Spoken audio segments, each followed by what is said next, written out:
घर मिले ना मिले पता मिल जाना चाहिए।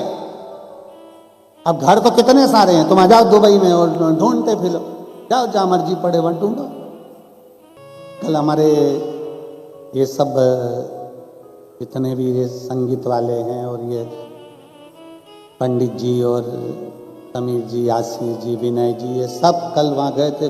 कौन सा खलीफा है, बुर्ज खलीफा गए। अब कह रहे थे आने के बाद में, हमसे कहा इन्होंने आप भी चलो। हम थोड़ा, आपको मालूम भी है सभी लोगों को कि कमरे में अपना शिव नाम स्तुति, जो कथा करवाता है, जो आयोजक होता है, आए हैं तो उसके लिए श्री शिवाय नमस्तुभ्यम का जितना लाख करोड़ बार जाप हो जाए उस जाप का पुण्य। ना कहीं जाना ना कहीं आना। फिर इन्होंने कहा बहुत सारी रेत है और उसमें गाड़ी यूं दौड़े।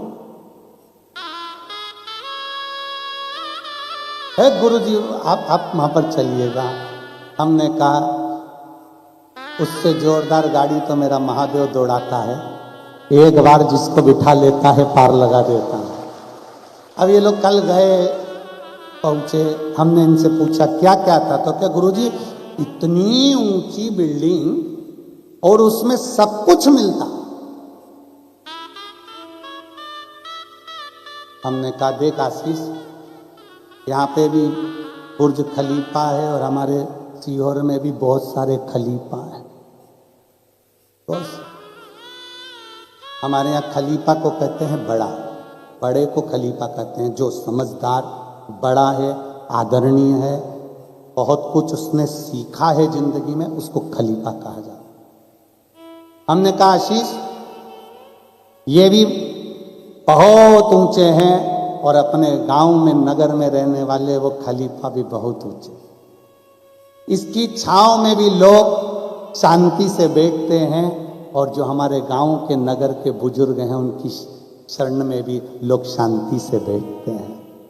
इस खलीफा के, इस बुर्ज खलीफा के अंतर्गत भी बहुत सारा सामान मिलता है और हमारे गांव के नगर के बुजुर्ग के पास बैठने से भी बहुत शांति, शीतलता, संस्कार मिलता है। वो भी बड़ा है, ये भी बड़ा है। इसके नीचे भी छांव है, उसके नीचे भी छांव, इसके नीचे भी।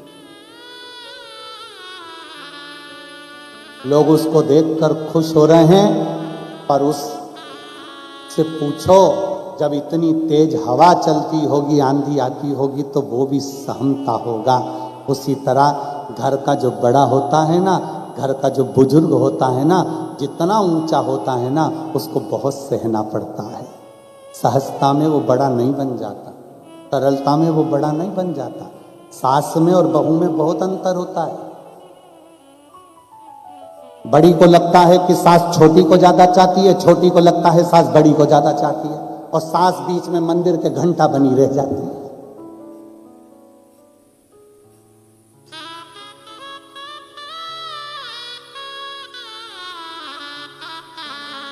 तुम्हारी सास ने अपने दोनों बेटों को, तीनों बेटों को, चारों बेटों को बराबर का दूध पिलाया है। उसके लिए चारों बेटे, तीनों बेटे, दो ही बेटे, सब उसके लिए बराबर है। पर हमारी सोच हो जाती है कि मम्मी छोटी को ज्यादा चाहती होगी, छोटी को लगता मम्मी बड़ी को ज्यादा चाहती होगी।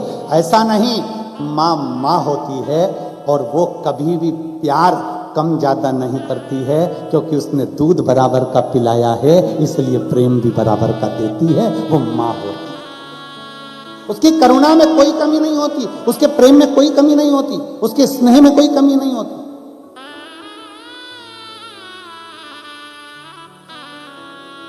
आप किसी बड़े बुजुर्ग के पास जाकर बैठेंगे, जैसे बुर्ज खलीफा में गए वो, तो वहां नीचे बैठे तो छांव है, इतना धूप होने के बाद भी उसके नीचे छांव। किसी बुजुर्ग के पास जाकर बैठना, किसी बड़े के पास जाकर बैठना, उसके पास जाकर बैठोगे तो उसको शीतलता का अनुभव होगा, शांति का अनुभव होगा, उसको स्नेहता का अनुभव होगा कि हम किसी के पास बैठे हैं। जिसके पास बैठने पर तुम्हें अच्छी एनर्जी मिले, जिसके पास बैठने पर तुम्हें अच्छी ऊर्जा मिले, जिसके पास बैठने पर तुम्हें लगे कि थोड़ी देर इनके पास बैठना चाहिए, समझ लेना कि वो कोई सहज नहीं हो सकता, वो साधारण नहीं हो सकता, कहीं ना कहीं उस प्रभु का कृपा पात्र हो सकता है। घर का बुजुर्ग, घर का बड़ा, माता पिता, घर के नाना नानी, घर के दादा दादी ऐसे होते हैं जिनके पास बैठने से बहुत कुछ प्राप्त होता है, बहुत कुछ मिल जाता है।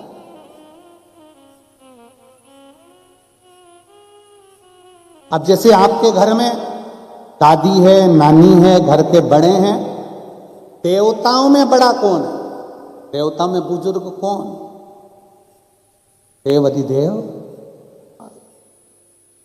राम जी की उम्र भी हम बता सकते हैं कि भाई इतने में जन्म हुआ, इतने में गए। कृष्ण भगवान इतने में जन्म, इतने में गए। पर एक देव ऐसा है, देव अधिदेव महादेव, जिसकी उम्र का ठिकाना नहीं। माता पार्वती जी का जब विवाह माता मैनावती कर रही थी शिव जी से, पार्वती जी जिद पकड़कर अड़ गई कि मुझे तो शादी शंकर से ही करना है। पार्वती को समझाया कि शिव तो ठहरे कैलाशी, हरि गोरा पछताओगी, और बूढ़े जोगी के संग तुम कैसे रह पाओगी। उस जोगी के आगे ना पीछे कोई नहीं। भाई देखते थे पहले माता पिता, आज का समय और पहले का समय में बहुत अंतर है। पहले लड़की का शादी करने से पहले देखा जाता था कि लड़की की शादी जिस घर में हो रही है उसके घर में सास ससुर है कि नहीं, दादा ससुर है कि नहीं, दादी सास है कि नहीं, देवर जेठ है कि नहीं। पहले देखते थे 4-5 देवर होना चाहिए, 3-4 ननंद होना चाहिए, 8 मौसी सास, 7 मामा ससुर, सब देखते थे। और आज के जमाने में लड़की की शादी करना है तो पहले देखते हैं कौन कौन है।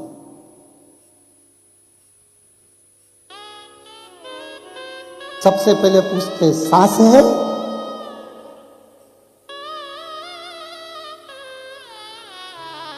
इतने में किसी ने कह दिया नहीं वो तो 3 साल पहले चली गई। इतने में लड़की की मम्मी अंदर से फुलझड़ियां फूल, अंदर से फुल। हे प्रभु बड़ी कृपा करी तेने बाबा, बहुत कृपा कर। फिर पूछा लड़के का छोटा भाई है, बहन, ससुर,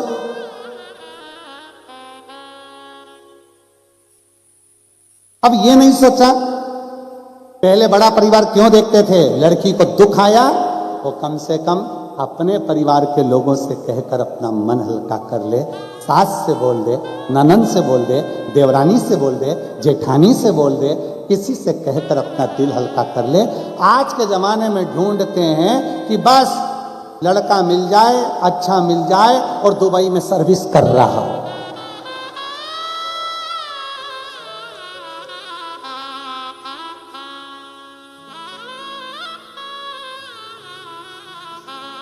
अब जो दुबई में रह रहा है उससे तो पूछो कि सर्विस पैसा कैसे करना। ऑफिस से कमरा, कमरे से ऑफिस, ऑफिस से कमरा, कमरे से ऑफिस। पत्नी बोली कहीं तो ले चलो, बुर्ज खलीफा के ऊपर छोड़ आया।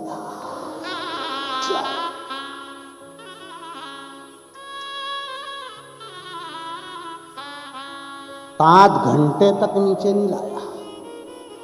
पत्नी ने पूछा नीचे तो चलो, पति बोला अगली बार बोलेगी कहीं चलने की, अभी तो तुझे खलीफा लाया हूं, अभी वो रेत पे और लेके जाऊंगा, रुक जा गाड़ी और घूमो, रुक अभी रुक। क्या कर? परिवार में रहे, कुटुंब में रहो, नाते रिश्तों में रहो, थोड़ा एक दूसरे से कहते चलो। आपस में देवरानी जेठानी है, एक दूसरे से प्रेम बनाकर चलो। हमारे यहाँ देवरानी जेठानी का संबंध इतना पक्का होता है। हमारे भारत की भूमि पर देवरानी का मतलब होता है देवों के घर से भेजी हुई रानी, उसको कहते हैं देवरानी। और जिसने आते से ही तेरी जय जय जय जय कराने की ठानी, जेठानी। हमारे भारत की भूमि पर कहते हैं भाइयों में झगड़ा हो जाए पर देवरानी जेठानी में झगड़ा नहीं होना चाहिए। दोनों का इतना प्रेम हो, एक दूसरे के बिना रहते नहीं बने, रहते ही नहीं।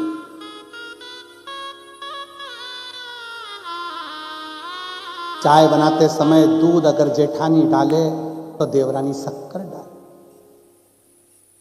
एक उकाल के जाए दूसरी छान जाए। अब एक बार कथा कह रहे थे, आपने इतना तो कह दिया पर ये बताओ पिएगी कौन? पिएगी।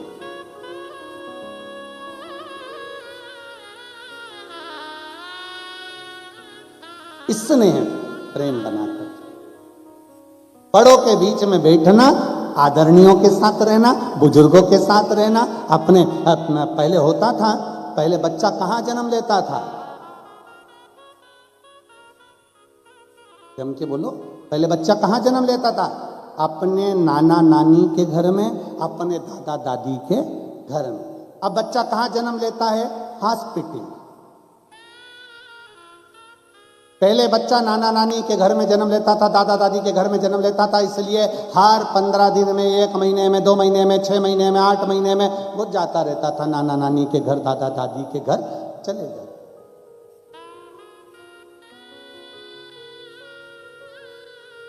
आप भी तो गए होगे, जम के तो बोलो जरा, छोटेपन में अपने नाना नानी के घर जाते थे कि नहीं जाते थे? दादा दादी के घर जाते थे कि नहीं जाते थे?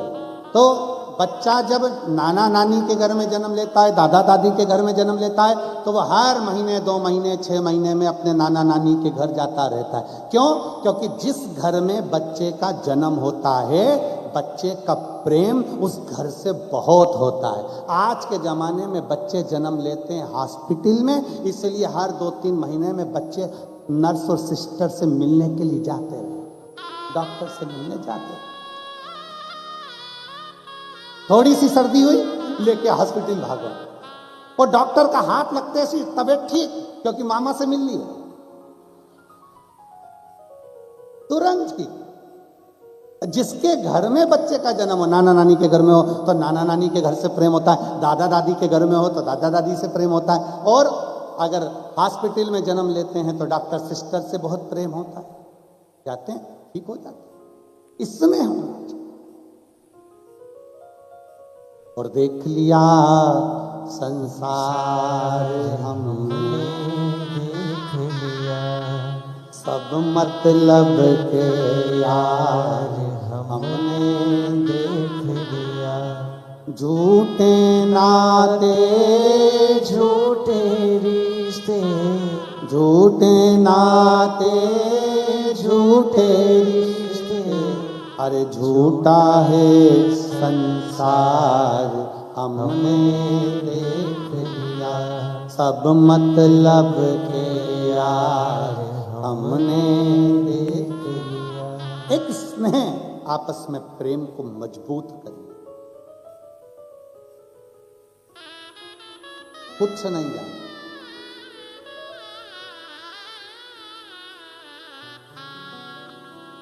तब यहीं पर छूट जाना। केवल आपका जो स्नेह, प्रेम, भगवान के प्रति भजन, स्मरण, भूखे को भोजन, प्यासे को पानी, जय बाबा बर्फानी जो आप दे रहे हो, कर रहे हो, वो आपके साथ है। आपकी भक्ति आपके साथ है, आपका स्मरण आपके साथ है। शिव महापुराण की कथा कर रही है, भगवान शंकर का चरित्र कर रहा है कि पैसे का पुण्य बनाना है और उस पुण्य को साथ ले।